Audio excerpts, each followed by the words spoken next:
um, it's so many people, right? If we don't have the lady that tells me to move to California, or if we don't have my track coach telling me about the girls to the sides of me, right? And so I think life would be my best mentor is just what's up? You steady steppers.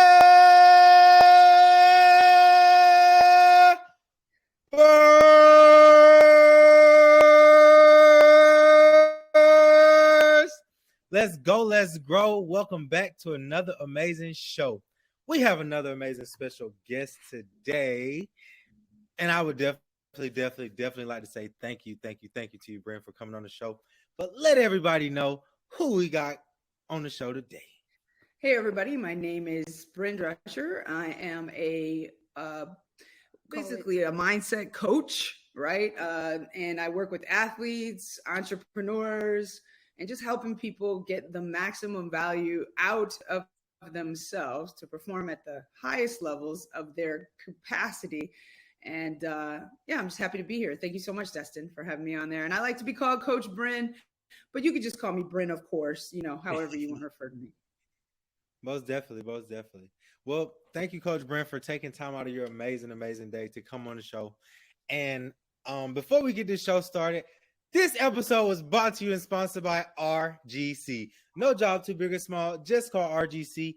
We are your favorite property management and preservation company, here to help you get from to Z with no headache in between.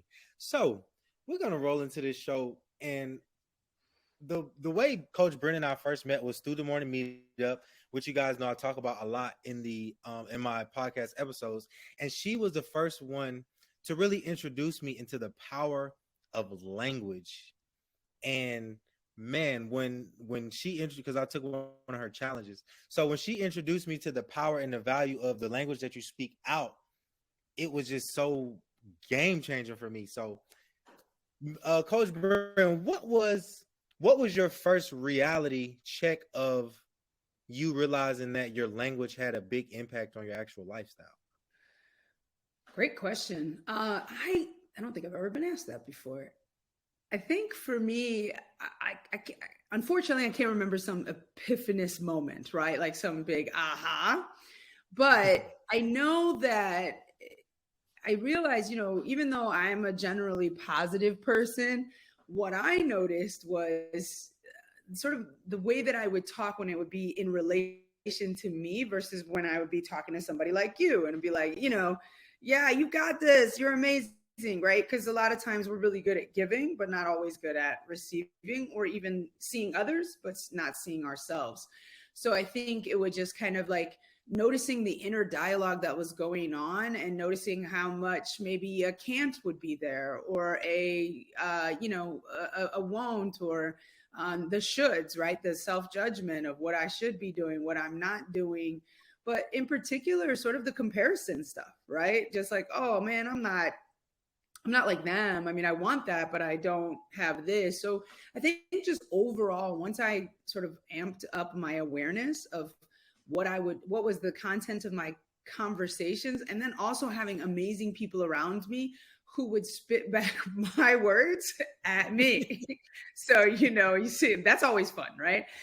So when you say things like, how you do anything is how you do everything. And then, and then it's one thing to say it to others, but then when someone else would be like, well, you remember, so how you do anything is how you do everything. You're like, yeah, that is true. So probably that kind of combination of things really made me aware that I had some limiting beliefs. I had some, self-defeating thoughts. I definitely, when I started in mindset, I thought nobody would, I would say this out loud. Like, I don't know. I know people will pay for this, they'll pay for that, but they won't pay for mindset. So just stuff like that I didn't realize were in my the things I was just saying that, and let me say this. I think we think when we do stuff like that everyone thinks the way we think. Everyone feels the way we feel. So we feel so safe to say it. Like, what? I can't, or no, I don't have any money in the bank. What's wrong with saying I'm broke? Right? And stuff like that. And then you sort of have someone highlight to you. So I think just going through my own personal development journey and taking myself to task is when I started really realizing what I had And that's when I became sort of, an evangelist for helping others become aware of what I became aware of. Okay. So okay. Did you notice like any habits did you notice like any particular habits, I guess, that would kind of subconsciously bring on some doubt? Yeah, I think my biggest habits would be procrastination. Yeah, like of course everyone thinks like, oh, you're a coach, you don't procrastinate. Of course. First of all, you teach what you most need to learn. I think that's important to know. It's sort of like, a lot of times when people see a coach, they expect your life to be perfect. But if you look at the person that does the nails at the nail shop, sometimes they don't got their nails done. The hair lady don't got her hair done, whatever the case is. But that doesn't mean she's not an expert, or he is not an expert at what he does, right? So yeah. I think it's for me, procrastinating, self-sabotage, sort of like things I noticed I had these habits that I was doing, and then the things I would kind of get down on myself about, like putting in a lot of work and then not seeing results and quitting on myself, just like, hey, I put in, and not, it wouldn't be like I would make I'm an athlete. So I'm never I'm not doing that no more. Right. It was not that, but it'd be that slow trail off, right? Where you just kind of stop doing certain things or whatever. So it just little things like that I noticed that I had, but they were brought on by what was going on up here. Things I was telling myself. So like if I put out, I posted on social media for a long time. And then if nobody was watching it was kind of like, why am I doing this? Like, this is a waste, or, stuff like that. But I would not say it out loud. You wouldn't find me somewhere complaining about social media. You wouldn't find me, crying in my cornflakes type stuff, but you would. I don't eat cornflakes. I don't know why I said that, but they have no taste to me. But I would just little things where I would just kind of get self-defeating, like, it ain't, it's not working. Right. And then just sort of pivot, do something else. Of course, I'm a person that likes to come up with lots of ideas, but not necessarily always be the implementer of those ideas. Right. So just things that, this is why you need a coach, right? Because having to know my own habits and patterns is so important. And then having someone that can reflect back to me, like, you just said something. Did you realize you said that? And I was like, wow, right? Like, so I think it's just those type of things that made me aware, was getting my own coaches. And then, like I said, making sure that, and luckily I have a lot of friends that practice what I practice, or at least, observe me practicing it. So they get coached by me enough that they know how to reflect it back to me. So. Oh, wow. So that's lovely. So could we dive into you in your athletics? Yeah. So what was your main sport that you was just dominating in? Yeah, so I was a track athlete. I ran track. Yeah, I know. Primarily, interestingly enough, most of my athletes are basketball players. I played a total of 2 years of high school basketball. I believe I played in middle school. For some reason, I don't remember it, but I kind of have like vague glimpses of junior high basketball. Like, I'm like, I think I played, but I vividly remember basketball in high school, right? And it was only 2 years. And I'll be honest, obviously I'm not, just because I'm a mindset coach didn't mean anyone ever taught me this stuff, right? But I wasn't good. I wasn't natural. Let's say I wasn't a natural basketball player. I wasn't bad, right? I've always been athletic, but I just, I would kind of shut down as soon as somebody put some good defense on me. I was kind of really discouraged. I didn't know, and I didn't have any good coaches or mentors around me that were encouraging me to keep going. I just kind of started comparing myself to the other girls and was like, I'm not good at this. Track, I was just good, right? Like, I was good. I could run, I could do it. So I think, if I was to look back at sophomore year me, why did I quit basketball versus why did I continue with track? Track made me feel good. I felt like I was accomplished. I was varsity all 4 years. I was a leader. I was one of the, I was with the sprint squad, I was feeling good about myself. Whereas basketball, I just felt like, less than, and like I wasn't measuring up. And so then it was kind of like, why continue, So, but yes, so track. And then I also ran in college for 3 of my 4 years of college, 3.5, sorry. But then I decided not to go out for the spring track season because I wanted to graduate and I needed to be away from campus for that final season. And I wasn't on scholarship. I walked on to my Division I school. And so I was fortunate enough to have that option, because if I was on scholarship, I would not have been able to do that. So. Oh, to my run track the whole full 4 years? Yeah, to run that last semester, right? But I wanted to graduate on time more than I wanted to run track that last semester. Does that make sense? Like, it was, of course, I loved the sport, but I was kind of like, well, I just want to graduate and be done with college more than I wanted to keep running, just to finish out that last semester. So. Okay. So with you being a track athlete, those whole 3 up into that last semester, what type of, I guess, what was your mindset when you were like on the field, running against other competitors? Like, even though statistically they may have been a little faster, for you to be able to walk onto a Division I track team, you had to have, first of all, confidence, I feel like, and then like a whole nother set of what I would say, I want to say like skill along with mindset to just like dominate. Because I played sports, but I wasn't consistent, so I can't really talk about that. Well, I know people are, it's interesting to me because I developed this like, wow, about me in college in hindsight.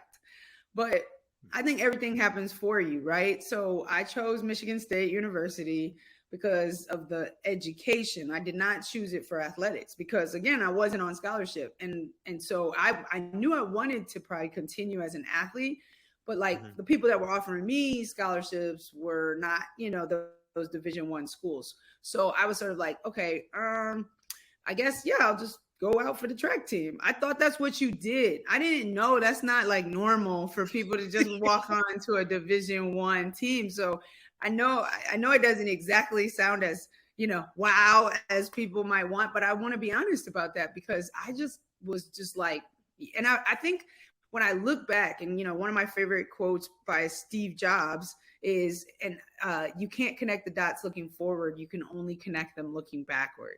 And so there's so much that I see about myself in hindsight that I was like, yeah, it never even occurred to me to not go out to track. I never had any nervousness. At least I don't remember it. I literally just was like, okay, I guess they got a track team. So I'm going, I'm going to go out and I'm going to be on the track team. I don't even think I thought I was trying out. I think I was just like, I guess that's what you do. You go be on the track team, right? So just like high school, right? You just walk, hey, coach, I want to be on the track team. So that's what when I think about it, all I remember was I just was like, okay, cool, I'm going to go do that. And I don't remember there being any kind of roster or like me looking for my name on a list or anything like that. I literally just like, okay, I'm here, I'm doing it. And so I was fortunate in that regard. And I don't know if Michigan State, where they were at the time, and maybe it's just a transition situation, but it just was really easy. There was a new coach that last semester, because we had the same coach for 3 years and then she left and then we got a new coach when I decided not to run. Now, if you were to ask me my psychology, sometimes I do think probably I had a little fear of whether I would, if she would want me on the team the same as the previous coach. But I also knew that money was not something my family had a lot of. I was not someone that was earning a scholarship. I know you hear about some walk-ons who earn scholarships. So that was not an offer to me for me to be able to sort of just be, I'll just stay and I'll do more time. It was sort of like, I got these student loans or my family can only afford so much. So let me just prioritize. So, but yeah, I mean, the things that I will say were inherent to me to do what I show up, work hard in practice, do what I, what I knew I could do to contribute to my team, have a good time. I always like the camaraderie and the fellowship of sports. And also it just kind of like, there's a pride that comes with it, like I'm an athlete, it's like a different, I guess, what's the word, riz or whatever you want to call it, that you walk around with. Kind of a different walk to you. Yeah, exactly. Like, just like, yeah, like I'm an athlete. Like it was almost like, the fraternities and sororities. And, then you have an athlete was almost like being in a fraternity or sorority in its own self, right? Because you just you carry a certain thing, you get the gear and you're wearing the stuff that says Michigan State track and field, and you got the shoes, they're paying for your shoes, and stuff like that. So I those are the things that I remember about being an athlete. And then obviously the hard workouts were just, that was something I was used to. I mean, of course, college is a different level. Like, we're running stadium ramps. We're not just running, around the track. We were doing, there was harder workouts in college, of course. There were people that were working out at our facility that were going to the Olympics. There was this girl named Sevethita Fines who ran for the Bahamas. We had another girl. We had a couple of other runners that, would work out at our facility. So there was like cool stuff like that where it's like, man, and I was no candle to these young ladies. I mean, their times were significantly faster than mine, but they were just, working out with us, and obviously like Olympic caliber. But, college is a whole different level of speed. So I was also had to transition a little bit, not so much a sprinter, but also doing some field events and doing the heptathlon. So what's a heptathlon? What's that? So the men have a decathlon and the women have the heptathlon, 7 versus 10. And so it's 10 events. So you do things like long jump, high jump, triple jump. You have running, you have shot put, so it's just 7 events that you compete in, and then you get a total of points that then contribute to your team's ultimate total, whether, so you can win your personal event, which is, you can win a race within the heptathlon. Like I think there's a 100-yard dash in there. I don't remember all the events now, but there's certain events within the heptathlon. And then there's the actual, the total heptathlon to win, but you don't get a medal for winning anything inside. You just get more points for how you finish inside the events. And then you get this total, which then contributes to your team's total, which, hopefully they can win the meet. But anyway, so I had to transition a little bit because I didn't have the speed of, a Division I college sprinter. So I was good enough to get on the team, but I wasn't fast enough to be like, in those races. But if you want to talk about what I felt, there was a time, I remember high school more sprinting because that's when I would be on the line more. And lining up next to people and just thinking like, oh, that's so-and-so from that school. She's fast. And that's so-and-so from that school. I'm like, oh, she's fast. And my coach helped me because I would tell her like, yeah, I'm in this heat with so-and-so and whatever. She said, did you ever think that they might be thinking that about you? I was like, no. Like, no, why would they be thinking that? And so she taught me how to really focus on myself, not be so worried about, because the good thing is whether you could beat that person or not was not as important as using that person to get the best time, because what you're doing in track and field, of course you want to win the race, but only one person can win the race. But how you perform is going to overall help your team with those points to then be able to compete. So it's just like, and then get a PR, a personal record, right? So if I have the fastest girl next to me, if I can't win the race, which of course my objective was always to win, but is to run my best race, right? So it's run your best race, and we hope our goal is for that to result in us crossing the finish line first, which I did plenty of times, but it was also just sometimes I couldn't win, but it was like, oh, because she's fast, if I run my best against her, then I'm going to probably have my best time, which is awesome too. Because then, it's like you might not win, but you may run faster than you ever ran before. So. And I definitely just received a gem out of that.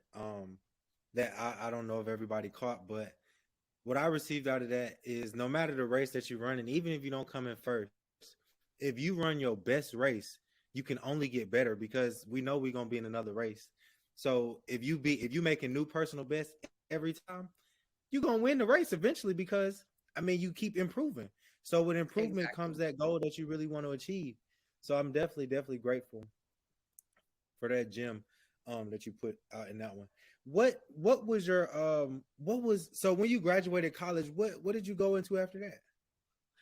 So after college, so my intention was to be a lawyer.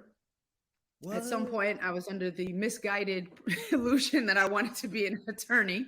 But, when you're a kid, you only see certain things, right? And I thought, we didn't have a lot of money. So I thought, okay, it's doctor, lawyer, business person. And doctor and business person at that time did not appeal to me, especially like business school, like the way that I had conceptualized it.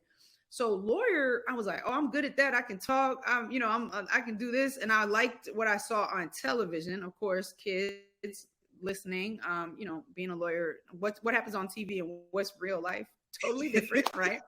But I didn't know that. So anyway, I wanted to go to law school, but when I got done with college, and some people listening may have experienced this, but you may get a little fatigue of like, let me just go straight to law school. So I was like, let me take a year off and focus on, kind of just getting that breather, and then I'll go to law school. So I interned. Some of the internship that I did my last semester in college was at the Federal Public Defender in DC. So the Federal Public Defender is like, when someone's convicted of a crime on the federal level, you guys know, you've seen all the TV shows and movies about somebody having a public defender, right? That's on the state level crime, right? When you get convicted of a federal crime, you also need a defender. So the Federal Public Defender was an office of, attorneys that, help people that were convicted of federal crimes. And certain things are like drugs, possession of a firearm, depending on where you did it, whatever, certain things like that. So it was cool because I did my internship there, and I got a chance to see like evidentiary sessions where we're going over and seeing like real crack cocaine on the table, and like, going like, meeting with the public, the DA or whatever, the district attorney, but the federal district attorney, showing that they're evidence sessions. Right now, I'm just an intern, so I'm sitting at the table. I'm not saying nothing, obviously, because this is not my bag of like being able to do it. But then we would go to visit the clients, so we would go to the jail and talk to them, and hey, what's your side of the story, and what's going on with your case, and updating them on their cases, and then also witnessing trials, right, and the attorneys making their arguments. And so I thought that was because I wanted to be a defense attorney. So I thought it was cool. And I was like, this is what I want to do. And then once I finished with that and graduated, then the next, then when I took that year off, I clerked at a law firm. But I was like, well, that was the federal side. And what happened with that, what I got from that was noticing that I thought all criminals were bad people. But what I realized was they were just people, and they have stories. There was so much more to them. So I'm so grateful for my time. And then I realized there was two different attorneys, the kind that could be okay if they couldn't get their client off, and the kind that was like going to have a hard time, especially if they had developed a relationship with their client in the sense of caring about them, because they're a three-dimensional human being. They're not just some guy who did this or a woman who did that. And so I knew I was going to be in the latter. Like I was going to be more the person that was going to have a hard time with, that, and it would weigh on me. So when I went to the civil side, and I said, okay, well, what about this whole other side of attorney, like, real estate law, civil litigation, like, someone suing somebody because, maybe a trademark or whatever, right? So there was this big law firm in Chicago, because I'm from Chicago, and I just worked in their file room, and I, got to see that whole side of things, right? Yeah. And that was interesting as well. But ultimately, there's something that I really want to be honest with myself about in that time, was that I was afraid of messing up. And so I had, to go to law school, even though I was taking that year off, you got to take the LSAT, right? The law school entrance exam, admissions test. Sorry, that's what it stands for. And so I was studying for the LSAT while I was going to take this time off between college and when I was going to go to law school. But I put so much pressure on myself to be good, so I felt like I literally put the weight and balance of my entire life on whether I was going to do well on the law school admission test, right? So if I didn't pass that, I had already worked out. I was 10 steps ahead. I was like, if I don't do well on this test, I'm not going to get into a good law school, then I'm not going to get into a good job at a law firm, and then my life is going to be whatever. So I self-sabotaged that entire experience. Like, even though I was studying and doing kind of the books and the tests and stuff, I was like, I registered for the test, and then I didn't show up for it. Right.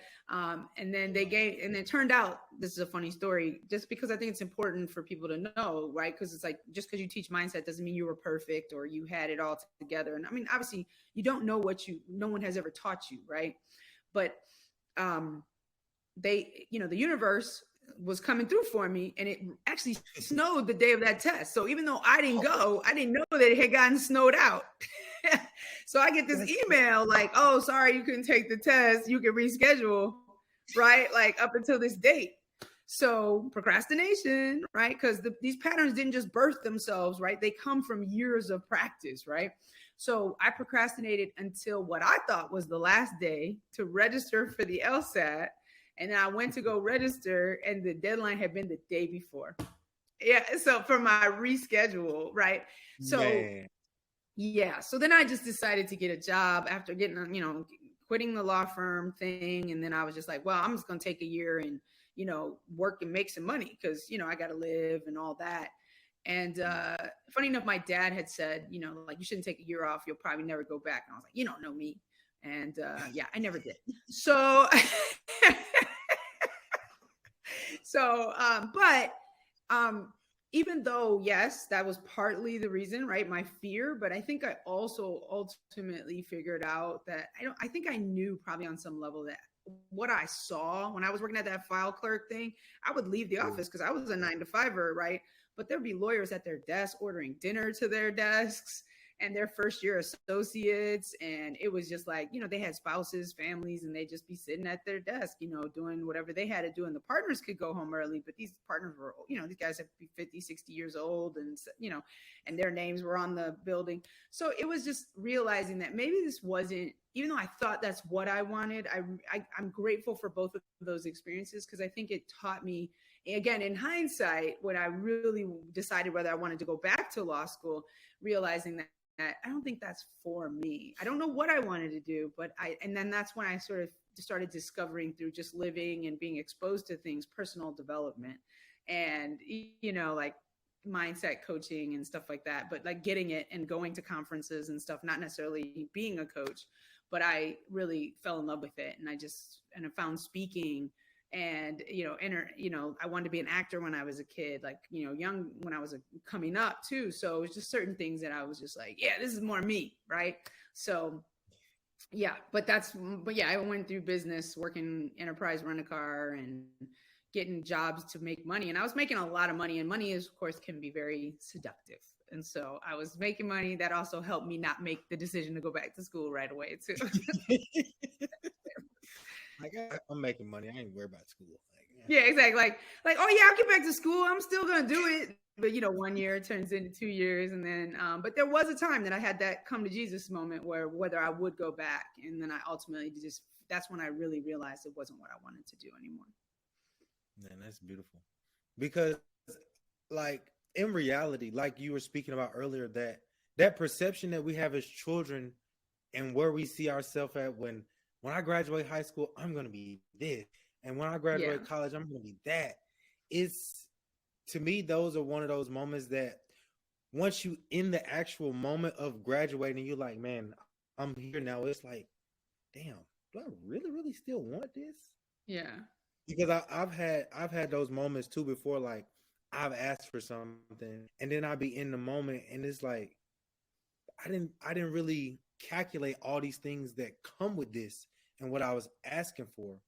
So when you had that moment to realize like, it's okay that I don't really want this. Like, how did you reassure yourself that wasn't the end of the world almost? Because we know sometimes that can be overwhelming for some. Well, I think what I was just thinking when you were talking, what I was so grateful for is my mom never put pressure on me to be anything other than what I wanted to do. Like, she had her own desires for me. Like, she definitely got fixed on the idea of me being a lawyer, right? Like my kid's going to school to be a lawyer, right? Because I came up with that. She never pressured me to be anything. I think our parents were quite strict in that capacity. And so she did kind of a laissez-faire, hands-off approach with us. So yeah. I had been and my mom was a single parent who worked a lot. So I spent a lot of time as a kid sort of managing myself. So I was, in a way, and I know we sometimes look at things like, of course, having a parent home and really overseeing and all that, nurturing and wonderful. And I mean, of course, my mom did the best she could with what she had, and she was raising 3 kids on her own and sole breadwinner of the household and all that stuff. But I think when I think about my upbringing, because I was managing myself and I didn't have someone that was holding me to a vision of my life, I didn't have too much. Like, I think it was like, I really had to take a look at it and sit down and say, well, I wanted to be a lawyer, and how do I not feel like a failure that I'm not going for this? But it wasn't, I was fortunate. I had no outside pressure of anyone saying, this. And then I was able to stand. Once I had made that decision, I sat there and I said, okay, well, that doesn't feel right anymore, but this does. And that's when I started pursuing acting. Actually, when I finally, I've been working in the business world, and I was kind of getting burnt out, like, for a few years, and working long days. And, even though you're making money, I think what I've discovered also was, the happiness factor of like having that time versus the money, right? So I was making more money than I'd ever made in my life, which I'm not saying I was like, I don't want y'all to think I was like, some sort of 7-figure CEO or anything like that. I was literally just making more money than I did, growing up as a kid working, but I was making, high 5 figures, like good percentage over 50,000. I had some good years. So I thought that was a lot of money at the time, and I was able to, afford all my things. But I didn't feel rich internally with, like all the other stuff. So when I kind of got to the point where I was like, okay, this isn't it. This whole going at this clip of this working for people all the time and all that, that's not, I can't do this for the rest of my life. Cause you got all the people telling you, work 40 years and retire. And I was like, oh, like this ain't it. This ain't it. So then when I had to, that's when the lawyer thing came back up. Like, should I do the lawyer thing? Cause that was the original path. But then I remembered all the stuff I had seen before. And I was like, do I still want that? And so, cause then it was like, okay, I got to go to law school then. And all that. And I was like, nah, I don't think I want to do that either. And then I was like, well, what did I really want to do? And it was like, I love performing. Like, I love making people laugh, because I was doing that in my job, right? Like doing customer service and having to work with massage, like, irate customers or things like that. And so I really felt like I had a knack with people. And then acting, just naturally thought that, I was like, well, I wanted to do that when I was a kid. So I started taking acting classes. And then I had a mentor of mine that basically just said, like, why don't you go to California? And I was like, I don't know nobody in California. Like, well, she didn't tell me to go to California, but I think I was kind of like, well, I would maybe do this, because I knew I didn't really like New York. I had some experience with New York, but I knew I didn't want to live there, even though that was closer, because I was East Coast. I was living mostly on the East Coast at that time. And so I was like, yeah, I was thinking about going to California, but I don't know anybody there, and blah, blah, blah, blah. And she was just like, well, you'll never know unless do you want to look back and regret that you never went for it, or do you want to like go for it? Like, and I was like, that's a good point. So I basically just packed up all my stuff and moved to California. And the job I had at the time did transfer me.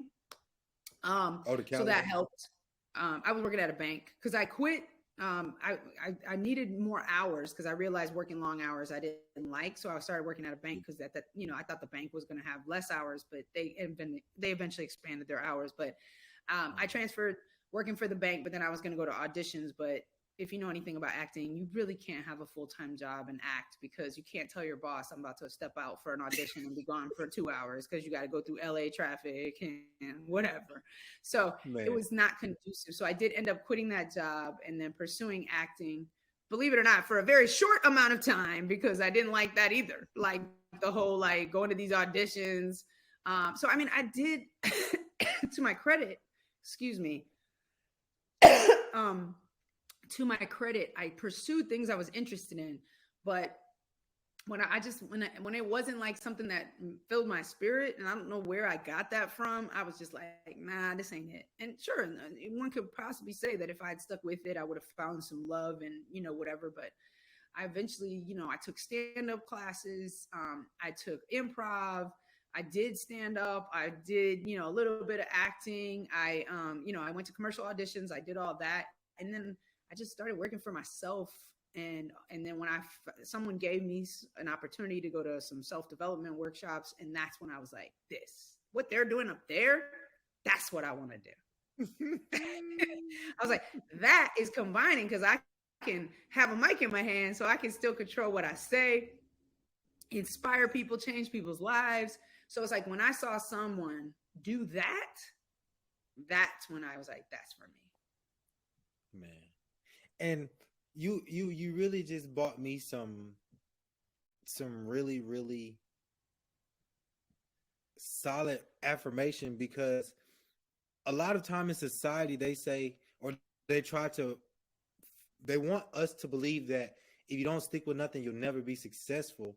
But I've always had the motto, like you, if it don't bring me joy, because I don't really care about money because I know what it was created for. I'm more on how do I feel doing that action. If it doesn't bring me happiness and joy on the inside, I'm gonna just dread doing it, and out my whole attitude and energy in that environment just will not be conducive of who I am personally and for the best of that position. So for with you saying that, man, Corey, you really, really, you brought it back together. Well, can I add something though? Can I add something real quick before you ask that question, the next question? Only because obviously it did not bring me joy to run stadium ramps. It did not bring me joy to wash cars at Enterprise Rent-A-Car. It did not bring me joy to do certain things that were aspects of my jobs, right? Or my roles in my life. But so I think it's, and obviously it doesn't bring me joy to do certain things about coaching, right? I like the coaching part, but the other stuff I got to do to build a business, I don't like, right? No, I mean, most people don't really like certain parts of aspect. I'm with you because I was pursuing joy, but there's always going to be a work ethic component of it. But it was like seeing the end result and saying, if I am going to work hard at this, am I going to like who I am and what I'm getting at the end of this? And realizing that money itself wasn't enough to overcome what I didn't like about it or whatever. So I'm not taking away from what you're saying, but I know there's people who say like, yeah, like you said, you don't have to continue to toil in something for years and years and years. If it doesn't feel good and it just doesn't resonate, like I'm not feeling like I thought this was what I wanted. It's like when your kid starts a sport and then they say they want to quit and parents are like, you committed to it, so you're going to do the whole season. And I'm like, yes, and like, I think that's good to teach the consistency thing, but I think also hear them out, find out what their reasons are, and then make a decision together and help them make that decision for what's right for them, versus just kind of automatically saying, you got to be, I think there's too much blanket, like you said, that you'll never be successful because you didn't see it through, versus, you know what, let's talk about it. Because it's, again, going back to knowing thyself. Like, how do I know myself? And is this really what I want to do? And yeah, I mean, would I say like, I'm proud of the fact that I didn't really give like the best to acting? No, like, but I think when you have the desire, you can overcome anything. Like when it's strong enough, you're like, man, I don't care how hard it is. I'm gonna show up and I'm gonna do all the crappy plays and take the crappy roles and do it and show up to the auditions. Even if I have to do 10,000 auditions, this is what I want to do. Right. And then there's the person that wants to do it, thinks they want to do it, and then doesn't really, it's not like the desire is not burning.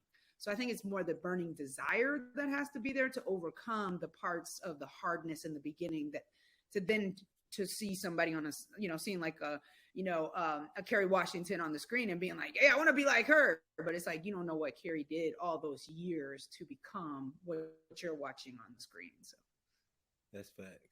That's big facts. What was your first, can you remember your first personal development workshop, or like, yes. Is that the question, or is there more to it? I'm sorry. That's the question. Okay, cool.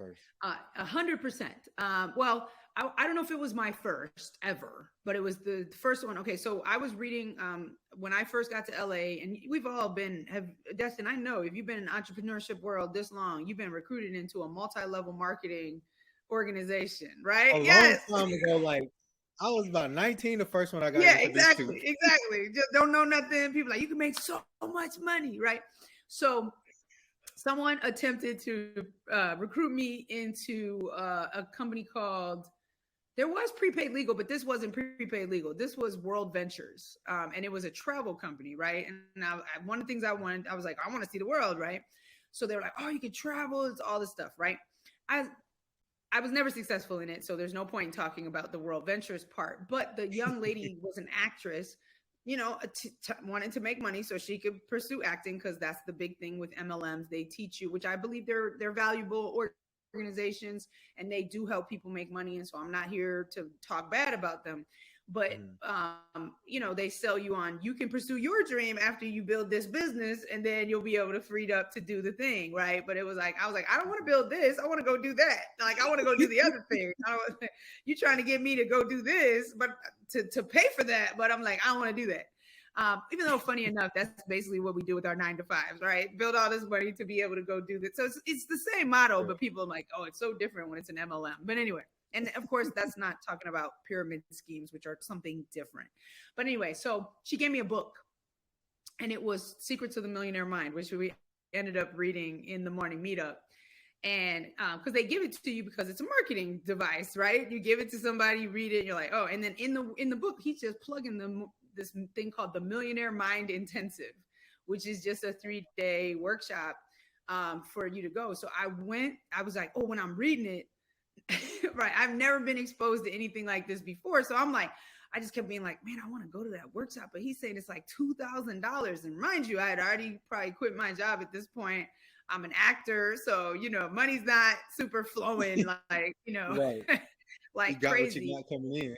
Right. So when it's like, yeah, 2,000, I'm like, or whatever it costs, I forget. He definitely talked about the price the whole time. So I was like, yeah. So when I'm at I went to World Ventures had an event.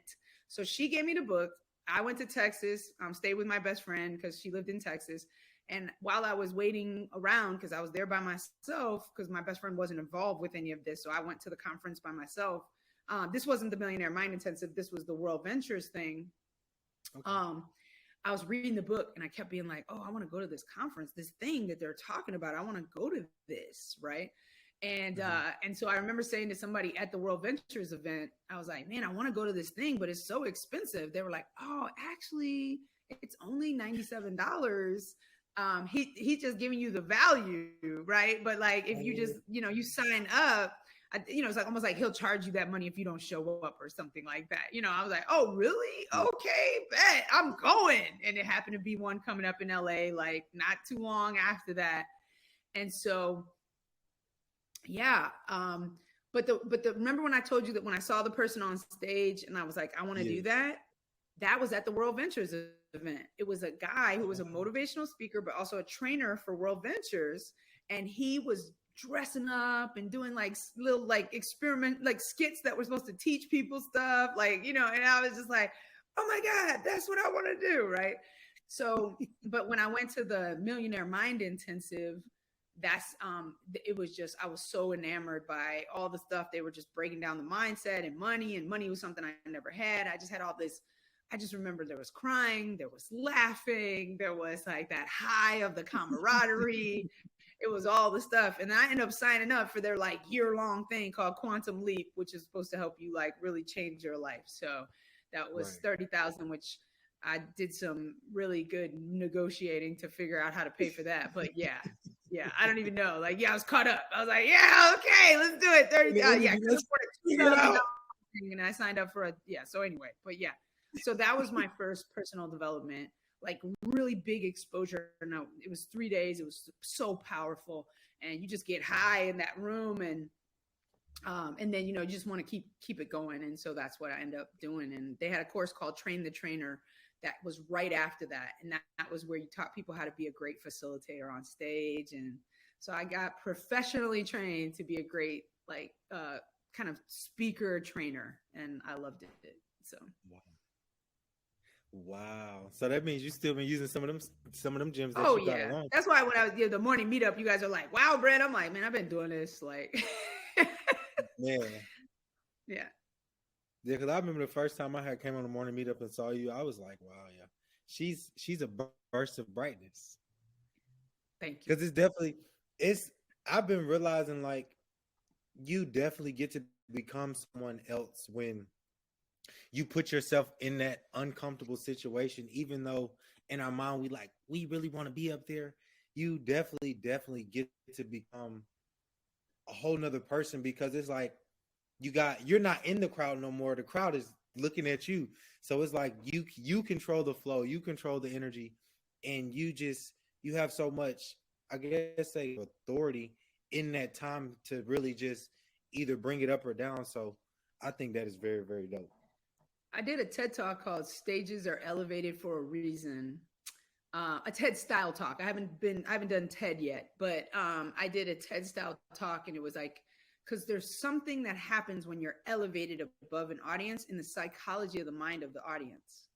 And so, because you're already on this platform, there's an automatic authority, like you said, that comes with just being up there alone. And then if you deliver, you become even more attractive to somebody, more, there's just an energy, like you said, that happens from that. And so it's, there's a responsibility that speakers and people that do things on stages need to recognize about that, because there's a power that comes with it. And it can be abused, right? And we've heard of people who've done things from stages and things like that. But yeah, it's definitely like intoxicating to be up there, but also to recognize that you're not really supposed to just be, there's nothing wrong with it. I had to make peace with that. I love being up there, because sometimes it was like, it felt wrong to like it so much because I love being up there, but also to recognize that it's not about you alone, right? And to say that it's never about you, I think is a mistake. And I think a lot of people say that, like, I don't do this for me, I do it for you. But we have so many people in life that give and never receive, right? So once again, I believe in that reciprocity of like learning how to receive as a giver, as one who likes to give. But I would be lying if I said I don't get something from doing it. So that part needs to be always acknowledged by the person, so they recognize that it can't just be about me, though, while I'm up there. Like, yeah, I'm feeling good, but I also want to make sure that everybody gets value from this experience. And so the more I enjoy it, the better I am at it. And so recognizing that two-sided coin of, the process. Oh, wow. I didn't even, and when you just mentioned that there is an actual, almost a level of psychology that the audience gets from the person on the stage, I never even knew that. Yeah. I thought they just did it so you could be seen better when you're speaking. Well, of course, that was the intention, right? I mean, if you're level, then the people in the back can't see you. So yes, that's why they built it that way. There's just some, like, now in the mind, right? Even without you realizing it, it's not something that they made the stage. I mean, I can't speak for who designed stages back in the day and what they were thinking, right? Because obviously things have happened on stages that are not good, like executions, right? So we're not, or firing squad. So we're not saying in any way that it's that just a stage alone, but it's like when you go to see someone speak and they're standing up there, there's just something that happens in the mind of the person that kind of like, you just sort of, it's like, yeah, now obviously if they're terrible and they don't speak well and they're not dressed well and, all of that, most likely it's going to kind of just be like, yeah, whatever. It's your presence is a part of it. But there is something when you're good, it's almost like a exponential quotient. Something happens in the mind of the person based on the fact that you're above their eye line. So with you priming to go up on stage, what type of mentorship were you going after? Like, or what was your best mentor? Oh man, my best mentor. I used to ask that question, like, right, what was your favorite part of the whole vacation? Or what did you like about the movie? Or, whatever. And, we say things, right? But then it's like, sort of like, so what's my favorite movie? But I've seen so many good ones. I can talk about The Matrix for hours. I can talk about this, but then I'll say my favorite movie is The Princess Bride. And I do love The Princess Bride. Like, don't get me wrong. But it's like, almost like maybe the first movie I remember really, really liking. But then I'm like, there was probably movies before that, So I think if you ask me who my best mentor is, just the whole experience of, experiencing things and the path, how I was led to the people at the time I needed them. Like, obviously there were so many people, because T. Harv Eker, it was his company, but he had all these great speakers that would be on that stage. So like their stories touched me. And then all the people I read books of people who aren't alive anymore, like Wallace Wattles and Neville Goddard and, all of that. So it's like, to pick one is difficult, to be honest. It's just that when I got what I got from each of them, it was perfect and right on time and tailor-made for me. But I think that's how life works. So that's why I would say life is the best mentor, because if you just surrender to the fact that And again, of course, the looking backward, right? Because at the time, I could tell you that I'd be complaining about, me, that my mom wasn't the best parent, or I'd be complaining about, not having the money, or, whatever, but not really realizing that had I not gone through that experience, I wouldn't be the person I am today. So I think, there's this great quote that I put on my Twitter, which I don't tweet very often. So if you tweet at me, I might not see it, but I have it there, and it says, "Challenge is a chisel." And I remember this great story I heard about, I think it's Leonardo da Vinci or Michelangelo. Michelangelo's David. Sorry. When Michelangelo saw the large stone that he carved David out of, the statue in Italy, he said he already saw the statue underneath the stone, right? He had a vision going into it. So he just had a big block of stone, but so I think that's what we all are. And then our different experiences in life is like when that chisel is coming and sort of like fine tuning and really shaping the masterpiece that was already there all along underneath. So yeah, so that's why I would say, if you ask me who my best mentor is, I was like, I'd have to say just experience life, right? Like it couldn't just be one person because there's so many. And the decisions that I made, the rights, the steps, the missteps, all led me to today. So. And I like how you said the challenges are the chisel. I definitely like that because, man, it made it so clear to this. Like, man, I can definitely relate to that. So, what led you into coaching? Like, what made you decide to be a coach? I think I was always doing it. I was the captain on my high school track team. And I was just a natural leader. Like I remember my mom just being so like, "I was so proud of you," because I would get up and make speeches. Like it was nothing for me to talk in front of people when I was always performing, right? Like I like the attention, right? Probably because I was, spent a lot of time by myself as a kid. I mean, even though I had brothers, but like we were always doing sports. We were always busy, but my mom was working a lot. So, I had to entertain myself. So I found lots of things that interested me. So in the end, I would say that I think I had always been coaching and encouraging and inspiring in some capacity all throughout my life. I've always been really good with advice and stuff like that. And of course, I've learned, how to give better advice and how to be a better coach and how to actually, work on myself first and not just be saying stuff to people. And because I was not a good manager, I definitely thought, I work hard, you work hard. I do this, you do this, right? And everybody's not motivated by the same things. And so, when I found out that coaching was a thing, and it was the speaking and coaching aspect, the combination, right? I love to be on a stage, but I also love to coach, like hearing, and just seeing those ahas come, because sometimes you can get a motivation in an audience really quickly, but to be able to kind of speak and coach throughout over a course of time, like my 8-week program and stuff like that, is just to really walk that journey with someone is amazing. And so, but through, excuse me, I apologize. I have I don't know, some kind of weird cough that's coming and going different times. Like I was just thinking today, like, man, I haven't coughed all day today. And then I get on here and it's like, yeah, there it is.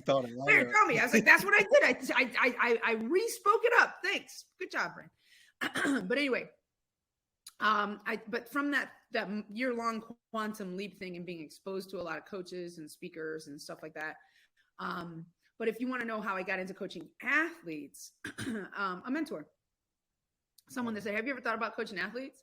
I knew I wanted to do mindset, and I was attempting to have a business where I coached everything, but because I thought I had to package mindset into something else. So I tried to do video marketing, teaching people how to go live or use video because I was always comfortable on camera and stuff like that, but none of it had the same passion as like when I finally just said, I don't need to start, dressing it up in something else. Right. But that wasn't, so, but someone said, "Hey, have you ever thought about coaching athletes?" And I realized I use a lot of analogies from sports and stuff like that. And so then I chose basketball because it was my favorite sport and there was like a camp happening nearby. And I just decided to go to the camp because it was a bunch of coaches and basically just say, "Hey, I coach mindset. Anybody, right? Anybody?" And one coach gave me a shot and then that was it. So I was off to the races and I was doing it for free. They weren't paying me at first. It was just like, yo, I'm going to show up. And then she started, actually, I think she did pay me actually. It wasn't a ton of money, but it was, like I was getting paid, I think like $250 a month, something, but I had a job. So I wasn't, being subsisted on this. And I had done little like I was attempting to do life coaching when everybody was trying to be a life coach, and I was doing all that, but nothing that was sustainable. So it was kind of like I was dipping my toe different ways, but also having regular jobs because to pay the bills, to keep the lights on, Right. that kind of stuff. But yeah, Well, I that's just got super into dope. it because I was like, this seems like a natural fit. And then when I was doing it, that's when I felt like the most alive. When it was either when I was speaking or when I was coaching, I just felt like this is what I want to do, right? But then, learning how to become a good coach and through, I would say, trial and error, but really just from honing my skills over the time. So like the way I coach now versus the way I coached then, I would say it would be very different. But yeah. Hmm. So before you fully dive into the realm of coaching up to like now, right now, as we're speaking, what have you learned most about yourself, like as far as development wise? Yeah, I think it was just like I didn't realize because when I was a kid, I thought you were kind of I really kind of believed in. I was raised Catholic, Okay. and I don't think anyone was giving me this per se, but it was my understanding, right? So it's kind of like I believed in predestination for a little while. This idea, like I kind of felt like my whole life was already architected for me because I would hear people say things like God already knows what, and I'd be like, so my life is already Yeah. like done. Like I like he knows what's gonna happen, like every decision I'm gonna make, and and I was just like, so I thought, okay, I'm born poor, so I guess I got in the poor category. I was like, how did I get in that line? And then it was like, Yeah. but then luckily through personal development, it was a lot of pulling away. Like I say, that's why that chisel is so important because I had to unlearn a lot of things. Because I thought, and a lot of things what people tell you, right? Like you work hard and then you make this. And I was like, but that doesn't feel right. Or being exposed to books and, like Don Miguel Ruiz and like everything I thought about religion and God, and then having somebody say something, I was like, that feels right. Not what I was taught as a kid. And so it was just like all the different things, but I had to learn that I was hungry for understanding myself at a deeper level, but not really completely getting that. But when I would go to these places, I just became sort of I had to realize where I was being my own worst enemy. I was in my own way because I was when I didn't have a lot of money, when I was at my lowest point with money and stuff, I was definitely one of those people who was like, it's not fair. It seems like everybody over here can do this. I can't do that. Because I was jaded by what I had been experiencing and what I had been exposed to.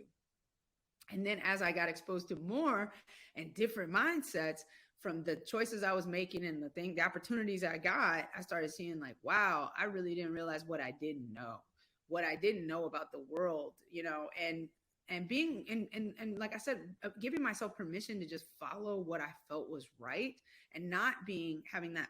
I didn't. Luckily, my mom didn't put that in me about like you got to do it this. I mean, I had plenty of my friends' parents and all things. So you still have all those voices to overcome, but I just didn't have anyone putting pressure on me to make a different decision. My mom always just said she didn't always like it if I moved away or whatever, but she supported it, right? So I had to learn about myself that I was pretty independent and I was headstrong and I was thinking I knew a lot.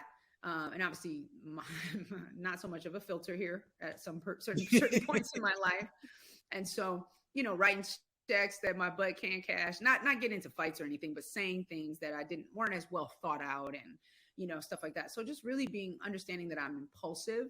I like to feel my way into things, but it was really just learning about myself before you get into coaching, right? Because as you're starting to coach, and then not stuff I didn't know then, but understand now that you're attracting kind of where you're at too. So your clients are going to be reflective of you. And I don't think you realize that on some level, not exactly where you're at, but where you used to be, what some of your thought patterns are. So when you're, let's say you get frustrated with your clients, it's like, it's not really about them because it's also what like look at what they're struggling with where you might be struggling in your own way with that same thing. And so recognizing that everything's about ownership. everything's about whatever. And I was definitely more of a kind of feeling like that I was in that victim mentality, but not in the sense, I still had a pretty positive attitude and I would go for what I wanted, but I still had a little bit of like feeling powerless to change certain things about my life. And so what I'm grateful for is having the experiences to give me back that power and also that responsibility. So I had the feeling that I could do something about it instead of feeling sort of like, well, this is it. This is where I'm at. And I'm like, I'm so awesome, but I guess I was born in the have not category instead of the haves, you know? And so yeah, one of the other quotes that really made a difference for me was, to whom much is given, much is expected. And I always thought that meant the people that had money. But I realized that what all the stuff that the stuff that I went through, because I had a pretty, you know, I was in foster care, you know, single parent household. We were very poor, you know, that kind of stuff. All that is part of who I am. But I had to also do a lot of unlearning because of all that. I had to, you know, kind of start, and I'm still learning to love myself, to appreciate myself, to see myself as others see me. That's a process. I think that's a lifelong process that you never stop. So I think it's just like not feeling like I arrived or there was some arrival point, but that I was always going to be working on me no matter how good I was. And so that was really important for me. We appreciate that for sure, Brent.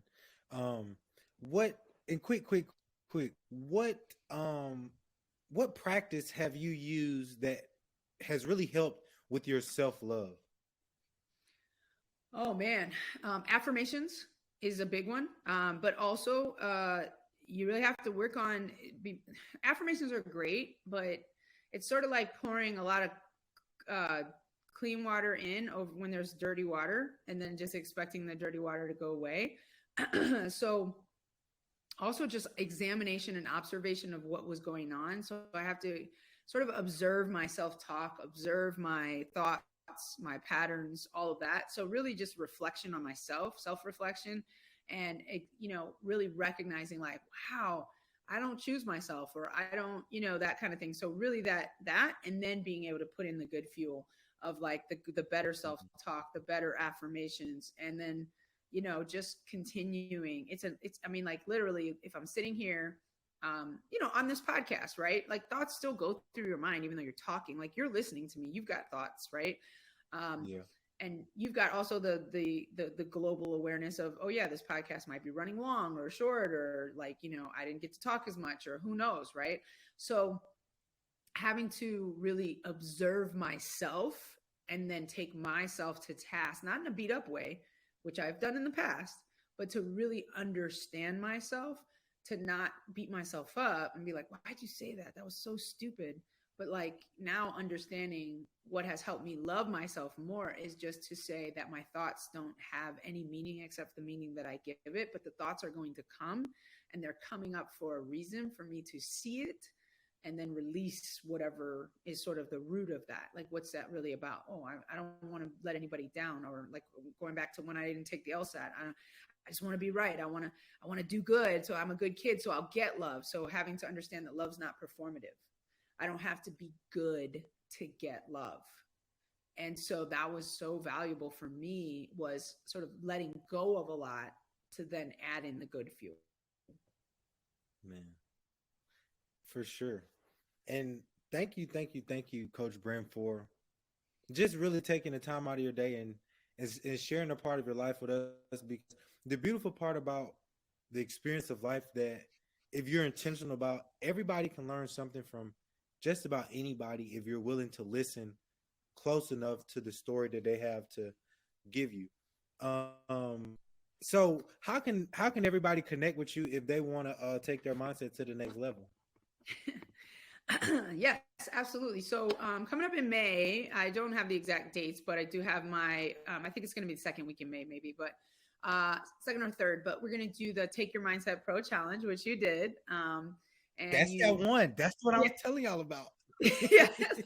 So definitely the Take Your Mindset Pro Challenge. I definitely recommend you go VIP, which Destine did do, and got a chance to get hot seat coaching for 5 days. I think that's the best way to like kind of get a sample of what I do at a affordable cost, right? But it's invaluable. Like it's worth 10 to 20 times what you're paying for it. It's just more just like making sure you're showing up and do that. But you can find links to that. Maybe I'll give that to Destine and he'll put it in the show notes. But also on my Instagram, and I'm at Bryn Drescher everywhere on social media, bryndrescher.com. And if you think you're ready for coaching or a mindset coach, you're ready to really invest, you could just go to my website and grab a time on my calendar, and we'll talk. A free coaching consultation call, basically, to find out if we're a good fit. But yeah, those are the different ways. And then of course I have my podcast, but there's so much that there is. So but I would say if I was to give you advice, if you don't think you're not sure you're ready for coaching yet, then the Take Your Mindset Pro 5-day challenge is definitely a good start. Most definitely. Guys, that challenge right there, out of all the challenges that I took in a time period of about 2 months, Bryn's challenge was the most transformative for me and what I was looking to get out of everything. Because me personally, I look at how can I be a better person on the inside first, because we know the inside then reflects on the outside. And I'm always in my thoughts. Like, I live in my thoughts sometimes, and sometimes I'm honestly a little hard on myself about it. But when I was able to invest that money into myself through her challenge, I was just able to have a whole nother perception of the way that I've been maneuvering in life, really down to my language, because sometimes we speak so harshly to ourselves. And the way in which Bryn was able to break things down, to bring it into a way that anybody can understand, was like, that was game changer for me. Like, I still use some of the stuff that she taught in that challenge, and I took that challenge, I feel like almost a year ago.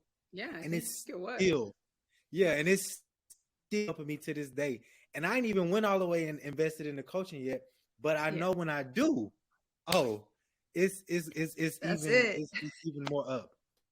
So absolutely. Again, thank each and every one of you Steady Steppers.